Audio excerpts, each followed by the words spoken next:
Byron Smith admitted to police that he shot and killed 18-year-old Haile Kifer and her cousin, 17-year-old Nick Brady, after they broke into his home. Time noticed that the second victim was still gasping. Mr. Smith told us he then placed his .22 caliber pistol under the victim's chin and fired a final shot. When I first heard about the case, I assumed it would be open and shut, right? A senior citizen sitting in his own home, minding his own business, is broken into. Intruders come into his home, and this is not for the first time. He's been burglarized many times before. They come into his home to burglarize again, possibly even kill him, and he shoots them before they can shoot him, right? Open and shut. This is called the castle law in Minnesota, but it's essentially the same across the country. You're in your home, you're broken into, you can shoot the intruder to protect yourself. It didn't play out exactly that way in the case of Byron Smith. It was murder, and those are two young lives that were taken. We've heard from both sides. You have the right to defend your home. You've been through hell. But for the first time, we heard from investigators. My office received a call from a neighbor indicating that he suspected Byron Smith may have killed somebody in his home just north of Little Falls. What happened next was a discovery even the Morrison County attorney says he's never encountered. According to the criminal complaint, 64-year-old Byron Smith admitted to police that he shot and killed 18-year-old Haile Kifer and her cousin, 17-year-old Nick Brady, after they broke into his home Thanksgiving Day. The law doesn't permit you to execute somebody once the threat is gone. The complaint alleges Smith shot Brady while he walked into the basement. He then fell to the ground. That's when Smith allegedly shot him again. Authorities say he shot Kifer in a similar fashion when she walked downstairs. And at that time noticed that the second victim was still gasping. Mr. Smith told us he then placed his .22 caliber pistol under the victim's chin and fired a final shot. He did this, say police, to, quote, end her suffering. Smith, however, never called police. Instead, he alerted a neighbor the following day to do so. The law also requires that you notify law enforcement and attempt to render aid. Friends describe Smith as a smart guy who retired from the U.S. State Department after doing surveillance work for the government. They also say he volunteered for the Boy Scouts in the area. But now he's accused of killing two teens and turning a town upside down. This doesn't happen in our community. Byron Smith, a 65-year-old senior citizen and war veteran, lived alone in his home. He had been broken into many times, possibly up to a dozen. Stolen jewelry, thousands of dollars of cash, electronics, even his war medals. At this point, he was living in fear, according to him. In the neighborhood, there had been a rash of burglaries, including his home. Did you specifically tell Bill that you had maybe shot somebody that broke into your house or anything? Or? The same people, the same pattern. It goes back a long time. Okay. When did that start? When did it start where people First were time it breaking into happened your house? was, I'm guessing, 12 to 15 years ago, and there was a sheriff's report on it when they broke into the garage and tore up a bunch of packing cases. I had not gone to anyone for Thanksgiving. I am somewhat uncomfortable with other people's family holidays. Some people enjoy it and it helps them feel home-like. I feel like a little out of place. It's not the kind of social thing I do. This all happened on Thanksgiving Day. Byron Smith, sitting alone in his home, he's in his basement, sitting in his easy chair. It sounds innocent, right? But the more facts we learn make it seem more nefarious.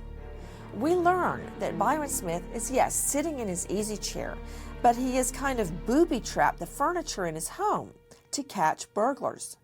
He is flanked on either side by bookshelves, so no one can see that he's sitting there. He's sitting with bottles of water, snacks, energy bars, and two loaded weapons, waiting. Family members became worried when Haile and Nick missed Thanksgiving dinner. On Friday, Morrison County deputies received a concerning call regarding the homeowner living on the edge of the Mississippi. When confronted, the 64-year-old man told police he shot and killed the teens when they broke into his house on Thanksgiving. Why did he wait 24 hours to report it? That's what I don't get. I don't understand that. A neighbor tells KARE 11 the homeowner had been victim of several recent break-ins and was upset after defending himself.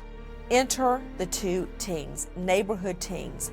They were Nick Brady, age 17, and his cousin, Haile Kifer, age 18. Now, we suspect that Nick had broken into other homes in the neighborhood, including this home. Haile was visiting for Thanksgiving. It seems as if she's just along for the ride. Well, it was some ride. And I hear someone rattling the upstairs door by the garage where everybody comes and goes. This is wrong. I hear somebody walking across the deck. It's got the wooden planks so you can hear people walk on it. And then somebody was rattling the upstairs door. And I'm getting seriously stressed because somebody wants in and they're trying to sneak in, and it's happened before. On that day, Byron Smith is sitting, as I said, in his easy chair, and he hears someone trying to get into his home. Also, we know all this because of State's Exhibit number 1. Byron Smith had a home surveillance system in place that videoed much of what went down that day. He finally hears the breaking of glass. He knows somebody's coming in. He doesn't call 911. He doesn't scream out for help. He doesn't scream out to warn the burglars, "Hey, I hear you. You're about to get shot." Nothing. Brady comes down the stairs, and according to what we can tell from the forensics, he turns to leave when he realizes somebody's at home and takes the first shot, at least, on the back left shoulder. After that, he shot 2 more times. It's very plain to see and hear on the surveillance video that Byron Smith then takes him, puts him on a tarp. You can hear Byron Smith huffing and puffing, breathing heavily from physical exertion, and drags him over the room on the tarp away from his carpet so the boy wouldn't bleed to death on Byron Smith's carpet. Shortly after that, Haile Kifer comes down the stairs, and you can hear her say, "Nick, Nick." She's looking for her cousin, and then boom, she's shot. Both of these teens are unarmed. She falls. You then can hear Byron Smith say, "You're dying, bitch."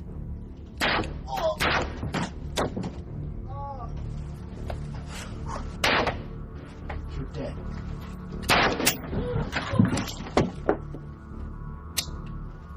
Oh, sorry about that.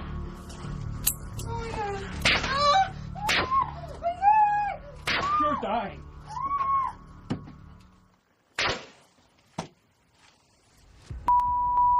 I feel a little bit safer. Not totally safe. I'm still shaking a bit, but a little bit safer. I left my house at 11:30. They were both dead by 1. I refused to live in fear. I felt like I was cleaning up a mess. Worse than spilled food. Worse than vomit. Worse than...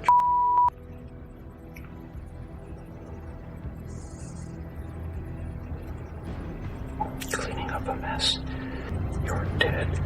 He puts the girl on a tarp so she too would not bleed on his basement carpet and make a mess. Standing over her, he says that she gives a death twitch. He says again, "You're dying, bitch," and then takes his gun to the girl he knows to be dying, puts the weapon to her left neck just behind the ear and pulls the trigger.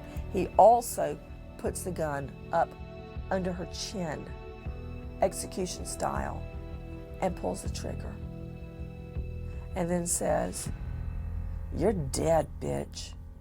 Compare the two teens to vermin, to vomit, to diarrhea.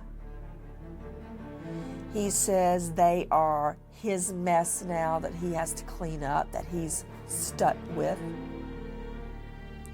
He says he did his civic duty in killing them. And again, you cannot underestimate the power of that home surveillance video. Take a listen. I felt like I was cleaning up a mess. Not like spilled food. Not like vomit. Not even like diarrhea. The worst mess possible. And I was stuck with it. I was doing my civic duty. Because the law enforcement system couldn't handle it, and I had to do it. I had to do it. The law system couldn't handle her. And it fell in my lap. And she dropped her problem in my lap. And she threw her problem in my face. And I had to clean it up. I have not yet called the sheriff.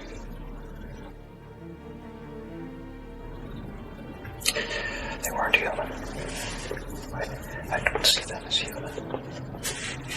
I see them as vermin.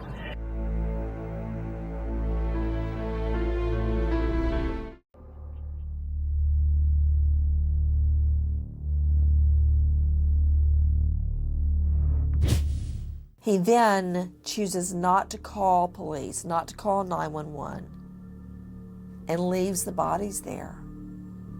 It's only the next day that Byron Smith calls a neighbor and says, "I think I've got a solution. I think I solved a problem.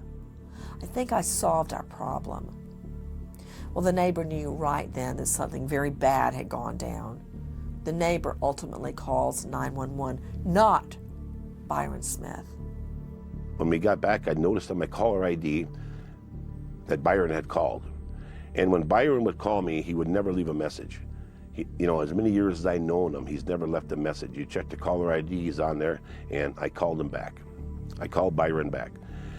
At that point, Byron said, "I broke open these break-ins out here. I broke it open, and could you do me a favor and find me a lawyer?" Several things went through my mind that afternoon.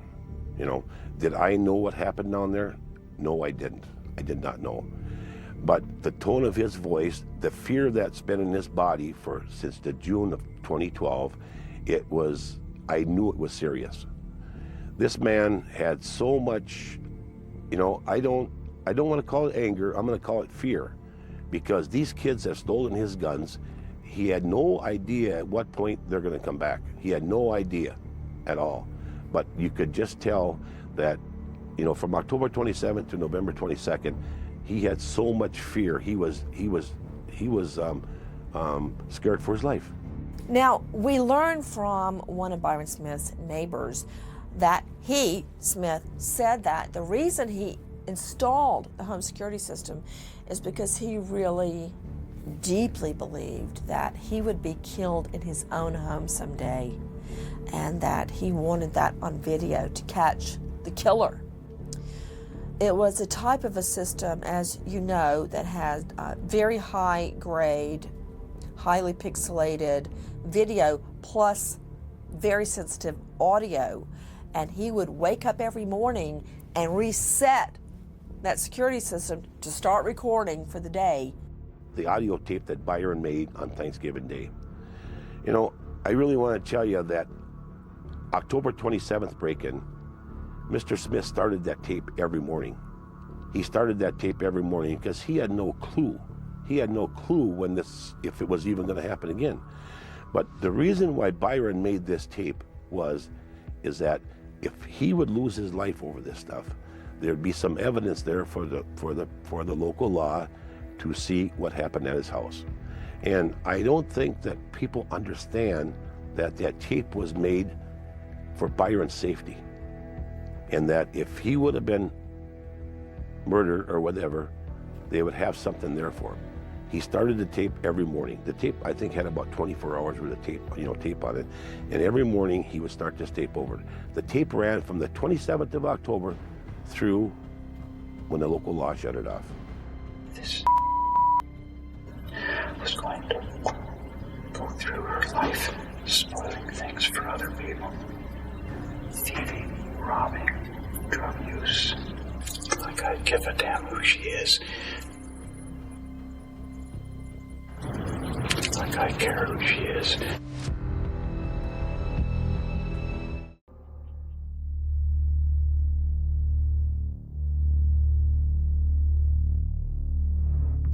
There was a time when they came in and they stole his guns. They stole his guns. To be honest with you, I'm going to say maybe July or August they stole his guns.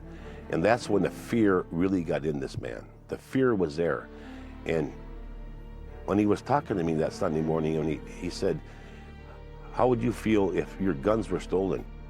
Anyway, long story short, he provided on a silver platter the state's most powerful evidence, his home surveillance video. Photos taken by investigators show an elaborate setup of cameras on the outside of Byron Smith's Little Falls home. Cameras that captured images of Nick Brady and Haile Kifer breaking into the bedroom window. But it was the sound captured by digital recorders. Recorders strategically placed around the home by Smith that served as an ear witness to the shootings. Smith could be heard talking to himself. I'm sorry. So much regret. After he shot Brady and Kifer as they walked down the stairs into the lower level of his home. Photos show the chair hidden between two bookcases where he waited with a loaded revolver and a rifle. Water, snacks, and a novel were close by. It's all fun, cool, exciting, and highly profitable. Until somebody kills you, I try to be a good person. I try to do what I should, be friendly to other people, help them when I can. Try to be a good citizen, not cheat people, be fair. And because I try to be a decent person, they think I'm a patsy. I'm a sucker. They think I'm there for them to take advantage of. Is that the reward for being a good person?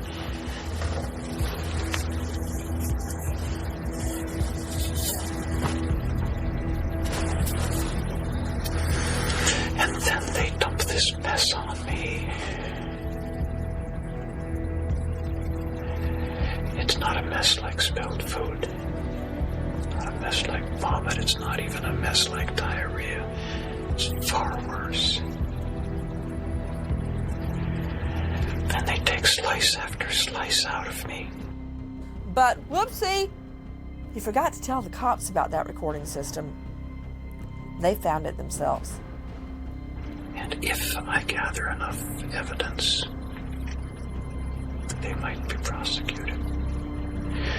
If they're prosecuted, it might go to court. If it goes to court, they might be found guilty. If they're found guilty, they might spend 6 months, 2 years in jail. And then they're out, and they need money worse than ever, and they're filled with revenge. I cannot live a life like that. I cannot have that chewing on me for the rest of my life.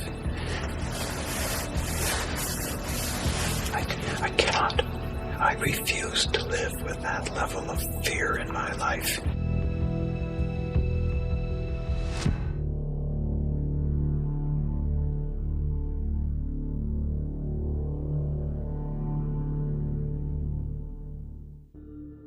Prosecutors allege Smith was lying in wait in his basement, armed and planning to kill the teens. Audio recordings taken inside of Byron Smith's home on the day of the shootings. You could hear Smith talking to himself after the shootings. Smith says, "I'm safe now. Cute. I'm sure she thought she was a real pro." Now, to hear the arguments in court, the arguments of the prosecution versus the arguments of the defense, you wouldn't even know they were talking about the same case. The prosecution compared 65-year-old Byron Smith to a hunter, and his easy chair, his deer stand, his home, the forest, the two teens, his prey. He compared the setup that Byron Smith had come up with to a deer stand, where he had his snacks, his energy bars, his bottled water, his 2 loaded guns. He's sitting there hidden in wait in his perch, waiting for his prey to get within his sights. Day 2 of the Byron Smith murder trial. Today, the jury heard a chilling audio recording on the day of the murders from inside Byron Smith's home. What they heard was 14 minutes of that audio, and it begins like this. They hear glass breaking. That is Nick Brady breaking into Smith's home. A couple of minutes pass, you hear footsteps, and Byron Smith all this time is waiting in his basement with 2 loaded guns. You then hear Nick Brady start to descend the stairs. Next, you hear 2 gunshots. You hear Nick Brady groan, fall down the stairs. Then you hear 1 more gunshot, and then you hear Byron Smith say to Nick Brady, "You're dead." Now about 11 minutes pass on that audio tape, and you then hear Haile Kifer's footsteps. She starts to come down the stairs.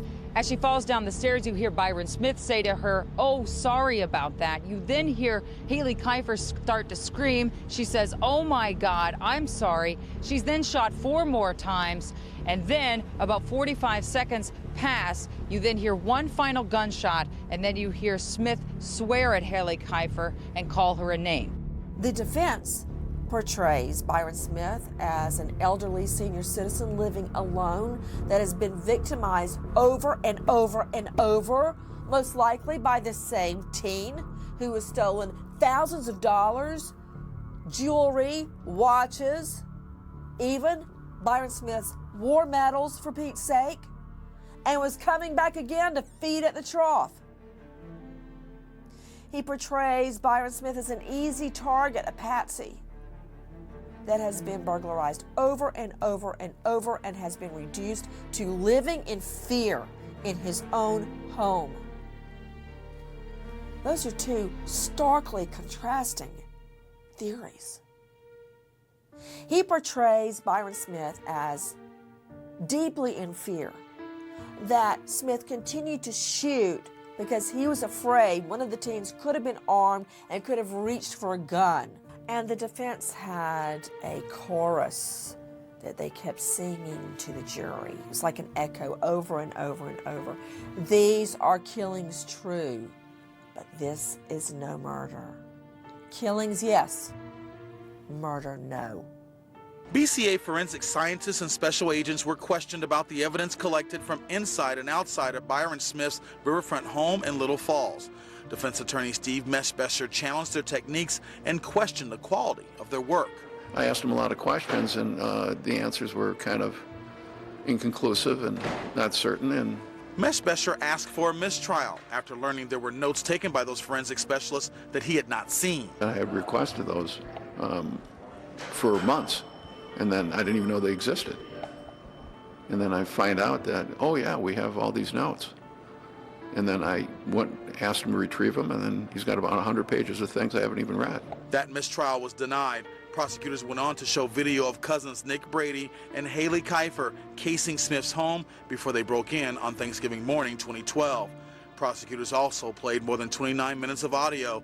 You could hear Smith talking to himself after the shootings. Smith says, "I'm safe now.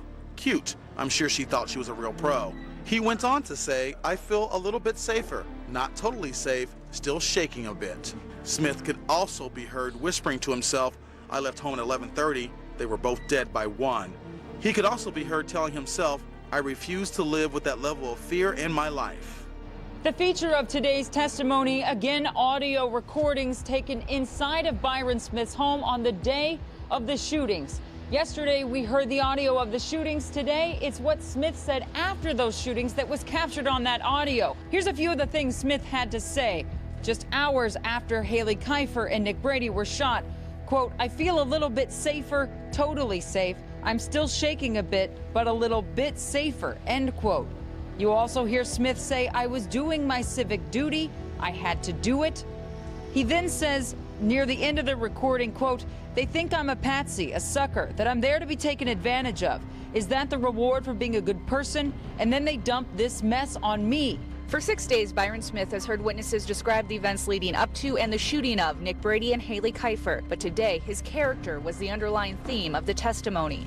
On the stand, his brother Bruce called him an honest man, saying, quote, "He's highly regarded by everyone who knows our family." The same answers came from his neighbors, the Langs, who he's been living with for the last year and a half. Quote, "I would say, in my opinion, he's honest," said 16-year-old John Dylan Lang. But in the prosecution's cross-examination, Smith's attorney called for a mistrial, unhappy with the line of questioning. I stated my objection. I thought the state went a little too far with that because it was limited to opinion of honesty, and that's it. Dylan's dad had this to say about the prosecution's questioning of his son. He's not a nice person. You don't treat my son like that when he's a straight-A student. I'm not going to put up with it.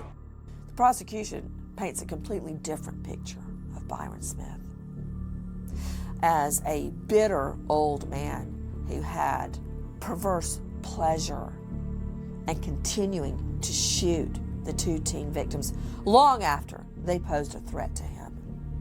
He enjoyed shooting them. The jury will get the trial without Smith ever taking the stand, but Steve Meshbesher, his attorney, says, in a way, he already did. He, in fact, did testify. The transcripts, the interviews, it was unnecessary. And for the victims' families, a year and a half after Haile and Nick lost their lives, closure is not far away. I'm very confident in the system, very confident in the case that was presented. Byron Smith chose not to take the stand. Now, many people think that that was the right decision. I don't know that he could have survived cross-examination, but frankly, Byron Smith was still his own worst enemy. That videotape, that surveillance video, the home, basically nanny cam, but it's a surveillance tape, show the entire thing go down with audio. You can hear Byron Smith, the jury could hear him say, "You're dying, bitch," and then he shoots her again. You could hear him huffing and puffing as he drags them across the floor so they wouldn't get his carpet bloody. I mean, at a time like that, he's worried about getting his carpet bloody?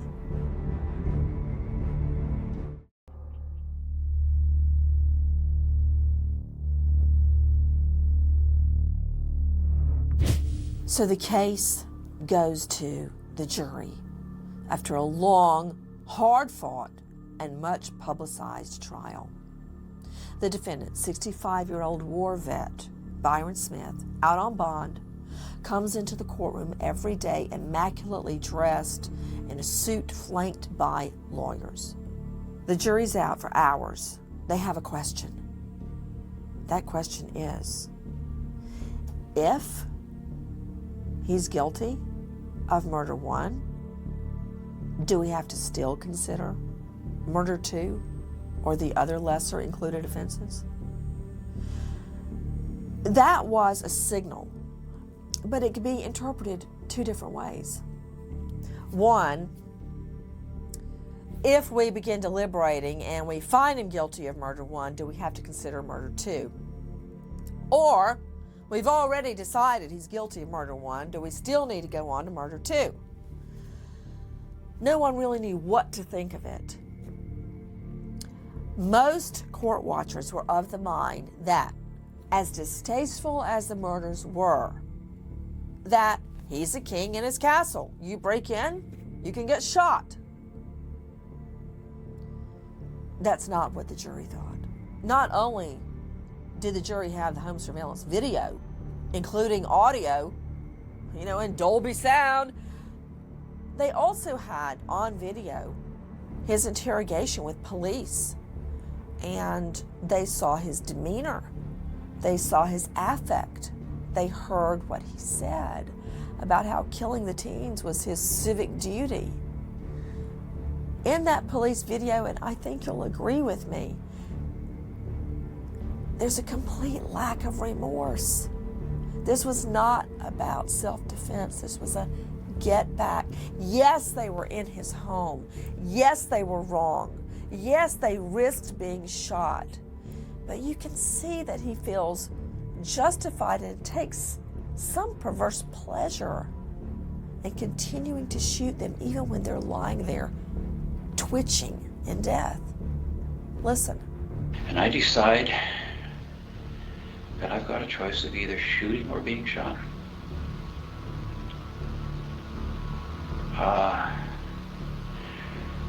Which is sort of what I came to when I started carrying it with me. Now, I've been, this past month I felt very threatened. Okay. Inside my own home. And the guy came down the stairs and I shot him. And I hear more footsteps coming down the hallway. And somebody else starts down the stairs. And thinking back on it, what happened was everybody has red buttons. Everybody has sore spots. And I've known since grade school that being ganged up on is a sore spot with me.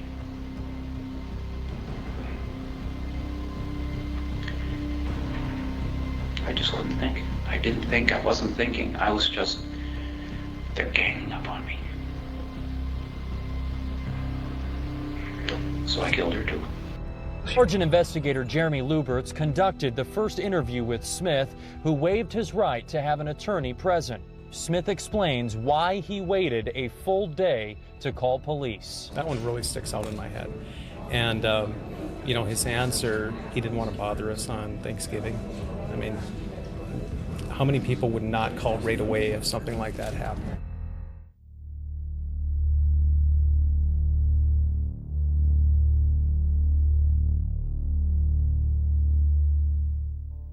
Just 3 hours of deliberations, approximately. The jury hands down a verdict.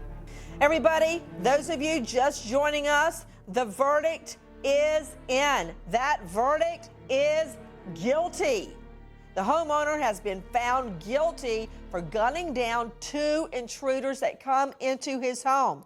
After a trial that lasted a week, it took jurors just 3 hours to find Byron Smith guilty. The way he butchered Haile, she's a 96-pound young lady. Family members of Haile Kifer and Nick Brady say they believe justice was served, but details released during trial of how the teenagers were killed will stay with them. I have to get up every day and go to court and look at the man who shot and killed my son and my niece, and I don't believe he felt remorse. But Smith's neighbor, John Lang, says the 4 guilty counts are excessive, and the jury sent the wrong message. I think what it is, it's very wrong, and this just told every drug addict in the country that they can rob all the elderly people and break into their home and get away with it.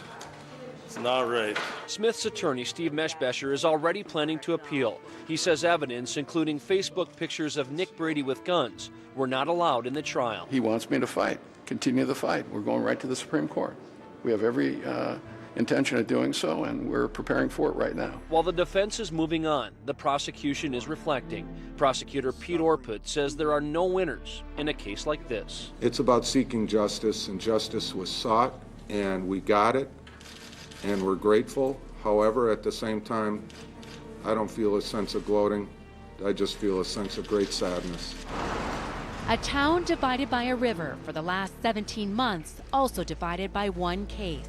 I think justice was served, yes. Tonight was no exception. It was a real tragedy, I mean, for everybody. The Little Falls tragedy talked about on Main Street, then played out in brutal detail in a county courthouse. When the jury read the verdict, Byron sat silent, but the families of the teenagers did not.